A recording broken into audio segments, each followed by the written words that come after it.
Mobile ला खबर नहीं सुझा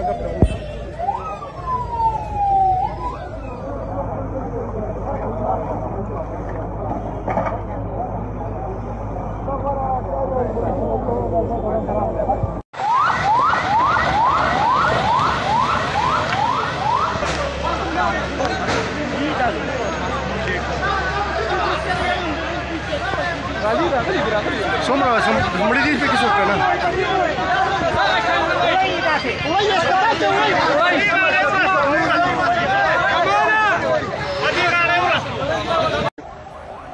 अस्सलाम वालेकुम, मैं डीओ सौफी अवैस बाबू आपसे मुखातिब। जैसे कि आपको पता हुआ ये साना पेश हुए 8:10 पे कंट्रोल रूम को कॉल मौसूल हुई है। हमारी कंट्रोल से 4 एम्बुलेंसेज और उसके साथ एक फायर व्हीकल वहाँ पे ऑन द स्पॉट पहुंची है। इसके साथ हमने 15 जो लोग हैं उनको हमने DHQ और बादशाह खान मेडिकल कॉम्प्लेक्स वहाँ पे हमने शिफ्ट किया हुआ है।